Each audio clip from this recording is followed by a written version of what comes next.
Bismillahirrahmanirrahim. Assalamualaikum warahmatullahi wabarakatuh. Waalaikumsalam warahmatullahi wabarakatuh. Sahabat beriman yang dimuliakan Allah dimanapun berada, jumpa lagi di sini bersama saya Tung.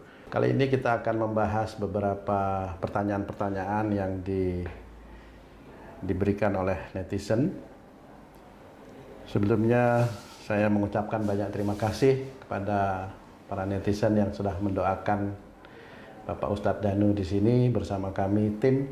Mudah-mudahan kita semua mendapat hidayah dari Allah untuk meningkatkan keimanan dan ketakwaan kita kepada Allah Subhanahu wa taala. Amin ya Rabbi. Saya sudah bersama dengan Pak Ustadz Danu di sini. Assalamualaikum Pak Ustadz. Waalaikumsalam warahmatullahi wabarakatuh. Sehat Pak Ustadz? Alhamdulillah. Pak Ustadz sehat terus. Apa sih rahasianya Pak Ustadz? Biar ini sahabat-sahabat beriman tahu semua nih rahasianya Pak Ustadz selalu sehat dan walafiat, bukan hanya sehat tapi walafiat ya Pak Ustadz ya. Iya. Kira-kira apa nih tipsnya nih Pak Ustadz ini untuk para sahabat beriman ini? Ya, kesehatan ini kan rizki juga ya. Jadi juga saya juga tidak tahu karena itu kan milik Allah. Kesehatan itu milik Allah sebenarnya. Jadi banyak sekali orang-orang yang olahraganya bagus, makannya bagus, minumnya bagus, mati tapi kena juga. gula Pak Ustadz. Kena gula, ya. Asam urat. Asam urat. Gitu kan? Banyak sekali kayak gitu. Tapi ya memang kesehatan itu rezeki dari Allah Ta'ala. Jadi kalau mamanya gimana tipsnya, wah saya nggak tahu. Saya hanya cuma mengira-ira. Jadi kalau ada orang sehat itu, oh caranya begini-begini, wah hebat banget itu ya.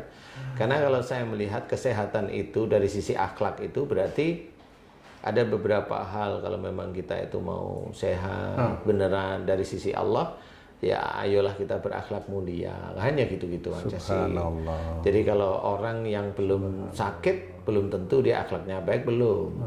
Karena Allah akan menghitung setahu saya, ini setahu saya nih, Allah akan menghitung dosanya, Allah akan menghitung amalnya, itu banyakkan mana. Kalau mamanya seorang itu amalnya itu tidak banyak, dosanya banyak, dia belum diberi sakit oleh Allah Ta'ala. Dalam kehidupan di dunianya? Belum.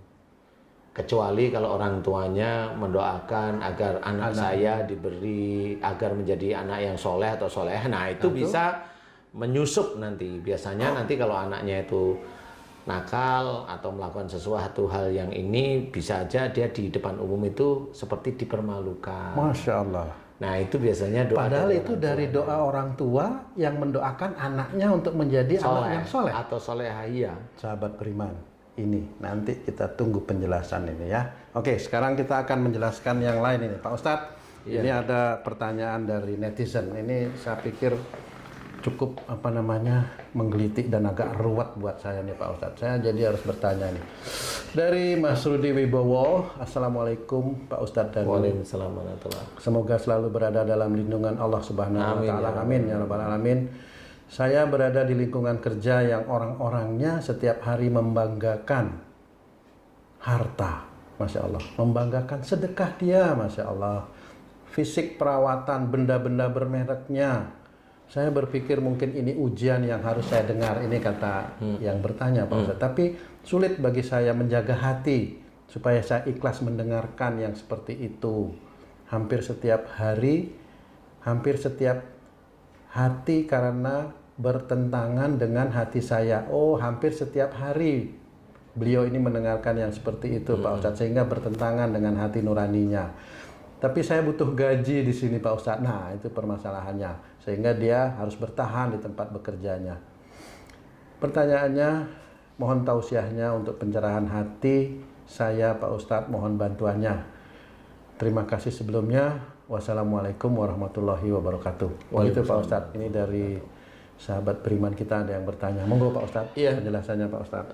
Sebenarnya semua kehidupan kita itu menguji kita. Semua kehidupan kita itu menguji kita. Jadi istri kita, suami kita itu sebenarnya menguji kita juga. Anak kita menguji kita.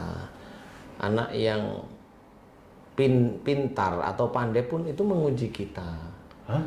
Anak yang pandai itu menguji kita. Menguji yang bagaimana?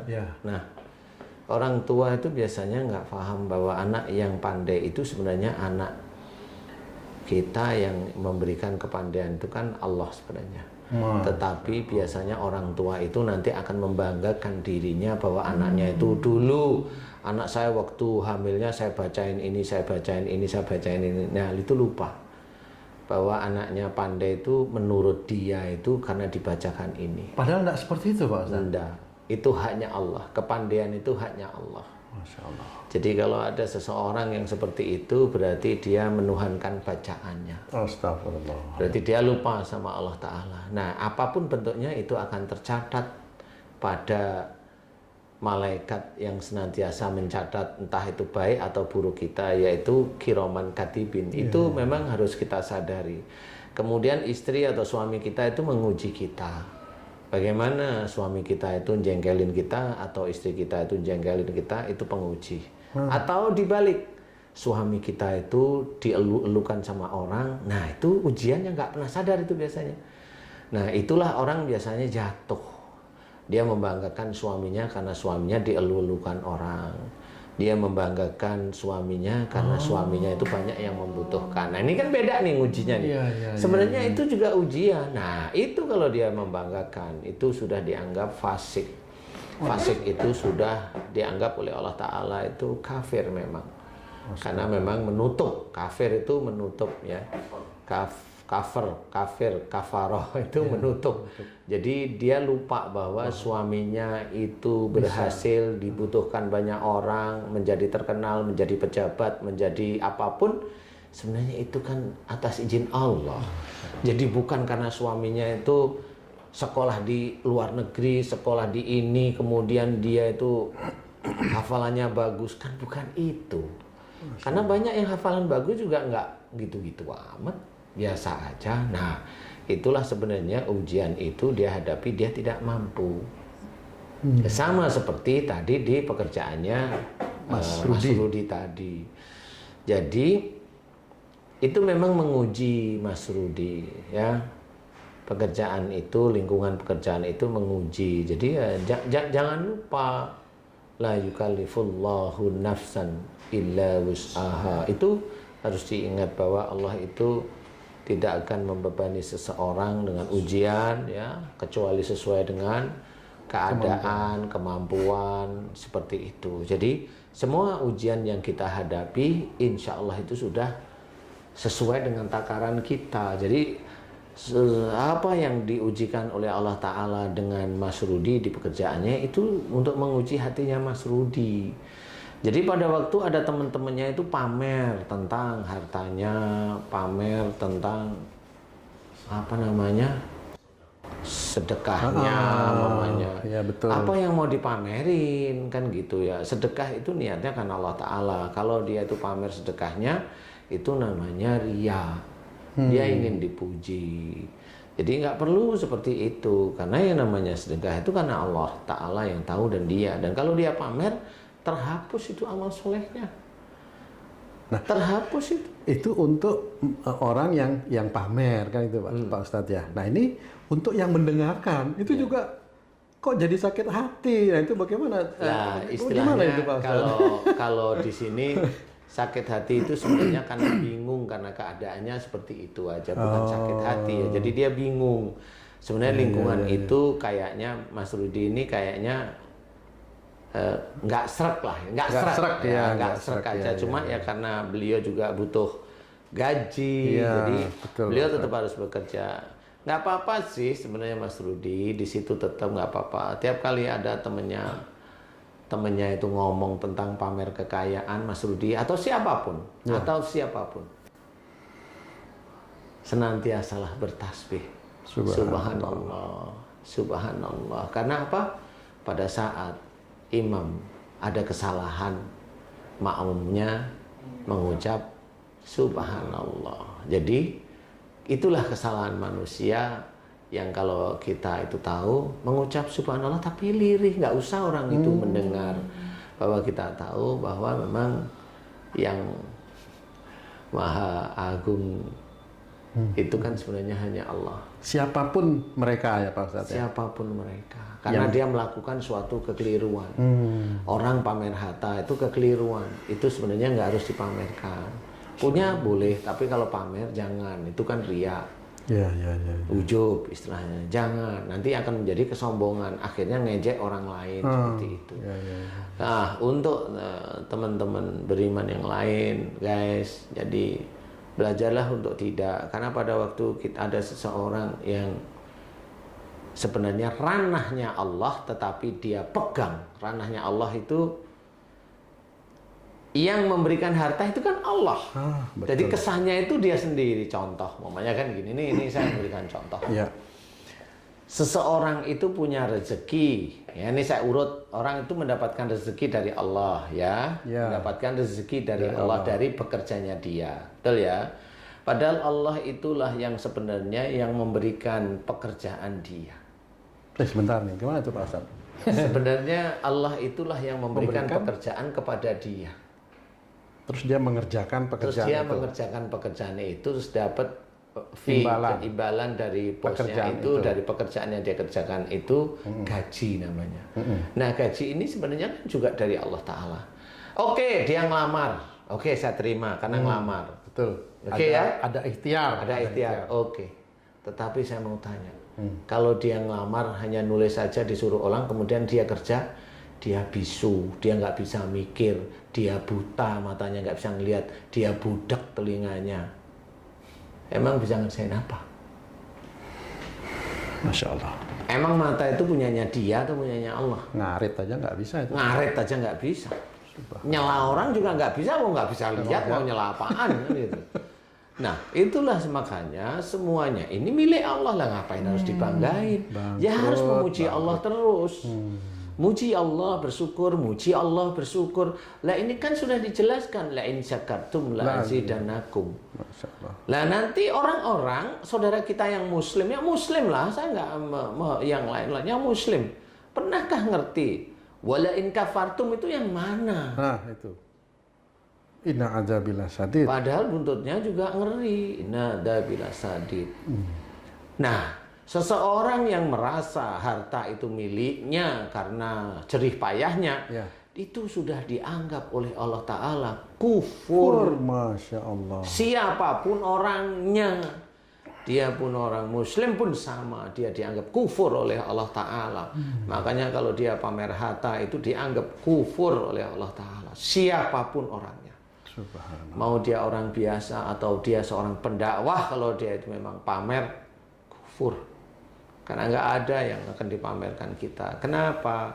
Lah yang punya mata siapa? Yang punya telinga juga siapa? Yang punya otak siapa? Yang punya kaki, tangan, itu siapa coba? Allah. Kenapa itu aku bahwa ini harta dari jerih payah saya? Itulah yang dikatakan. Orang itu akan sadar kalau sudah nanti di akhirat.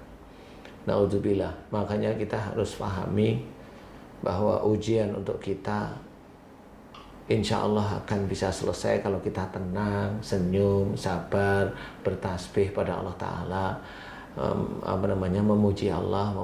Kalau ada orang pamer, pujilah Allah dengan membaca subhanallah. Memang hanya Allah yang maha agung sebenarnya memang.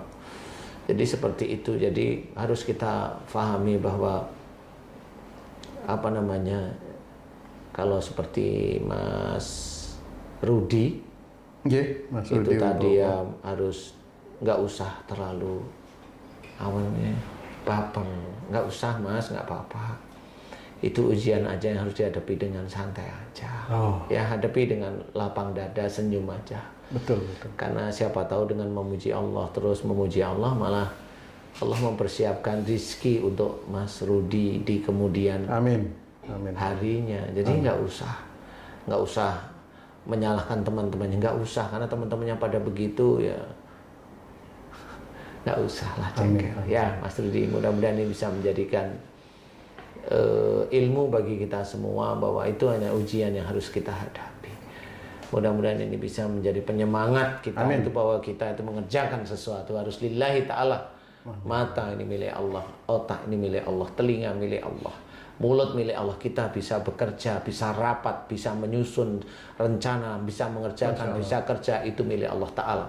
Kalau ibaratnya masih ada seseorang itu masih bilang ini rezeki anak soleh, yang bilang soleh itu siapa? Astagfirullah. Itu harus diingat. itu hanya nafsu seseorang aja yang ingin kelihatan soleh.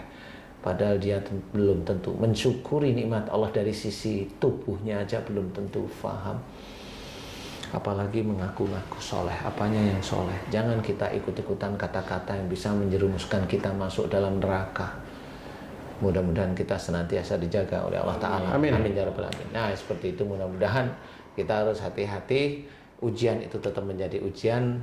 Tersenyumlah, Amin. Mas Rudi, sehingga itu bisa menjadi lapang dada kita, sehingga mudah-mudahan itu bisa menjadi di kemudian hari, kemudian waktunya itu bisa menjadi jalan rezekinya Mas Rudi. Amin. Kalau Amin. lihat orang itu biasa, maksudnya nggak kepingin seperti itu, ya hanya bertasbih. Amin. Kita lihat permainan Allah. Baik, Pak Ustadz, terima kasih nih atas penjelasannya. Sahabat beriman, ada dua hal tadi yang sudah dijelaskan oleh Pak Ustadz. Doa orang tua yang mendoakan anaknya menjadi anak yang soleh, itu ada rahasia, dan sebagaimana yang telah ditanyakan oleh Mas Rudi tadi, Pak Ustadz menjawab, hadapi itu dengan santai dan banyak-banyaklah memuji Allah. Santai, ini kata-kata yang luar biasa. Kita akan bahas itu nanti, sahabat pemirsa ya. Insya Allah. Berakit-rakit